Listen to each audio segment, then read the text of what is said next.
नमस्कार। 16 दिसंबर 2025 के धनलाइन mid market as update में आप सभी का स्वागत है।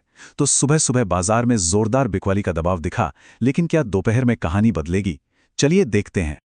तो देखिए, सुबह सुबह मार्केट ने एक मंदी की कहानी तो लिख दी है, पर असली सवाल ये है कि क्या सेकेंड हाफ में यानी दोपहर बाद सीन बदलने वाला है? इस सवाल का जवाब जानने के लिए हमें डेटा और चार्ट्स को थोड़ा बारीकी से समझना होगा। तो चलिए सबसे पहले ये समझते हैं कि फर्स्ट हाफ में आखिर हुआ क्या। एक तरह का परफेक्ट स्टॉर्म था जिसने मार्केट पे दबाव बनाया। कहानी की शुरुआत आप कह सकते हैं एक खतरे की घंटी के साथ हुई। जिफ्ट निफ्टी 11-17 पॉइंट्स नीचे था, जो कि ग्लोबल कमजोरी का एक साफ साफ इशारा था।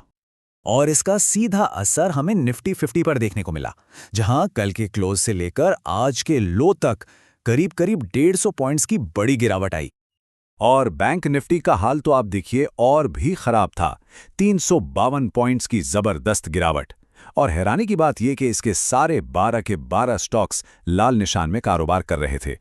तो आप समझ सकते हैं, एक तरफ फॉरेन फंड्स की बिकवाली, ऊपर से नेगेटिव ग्लोबल क्यूज, रुपए में कमजोरी, इन सब ने मिलकर मार्केट के लिए एक बहुत ही मुश्किल माहौल बना दिया, एक परफेक्ट स्टॉर्म। अच्छा, अब जो सबसे दिलचस्प हिस्सा है वो है डेटा। चलिए ऑप्शन चेन में झांक कर देखते हैं कि स्मार्ट मनी यानी बड़े खिलाड़ी आखिर कर क्या रहे हैं। तो डेटा में ना एक सीधी सीधी खींचतान दिख रही है। एक तरफ 26,200 का लेवल है, जहां पर इतनी कॉल राइटिंग हुई है कि वो एक बहुत बड़ी दीवार की तरह खड़ा है, और दूसरी तरफ 25,900 का लेवल है, जो एक मजबूत सपोर्ट की तरह काम कर रहा है। मतलब आज की असली लड़ाई इन्हीं दो लेवल्स के बीच है। अब देखिए, पुट कॉल रेशियो, जिसे हम पीसीआर भी कहते हैं, वो हमें सेंटीमेंट बताता है। ओवरऑल पीसीआर तो 0.79 है, जो थोड़ा बुलिश झुकाव दिखा रहा है, लेकिन सिर्फ आज की एक्सपायरी के लिए देखें तो ये 1.21 है। इसका क्या मतलब है? इसका मतलब ये है कि शॉर्ट टर्म में ट्रेडर्स थोड़ा डिफेंसिव हैं, लेकिन लंबी तस्वीर में बुल्स अभी भी गेम में बने हुए हैं। ठीक है, डेटा तो हमने देख लिया। अब चलिए चार्ट्स पर चलते हैं और देखते हैं कि ये कहानी टेक्निकली कैसी दिख रही है और दिन के बाकी हिस्से के लिए क्या संभावनाएं बनती हैं। तो ये लेवल्स आज के लिए बहुत ही क्रिटिकल हैं।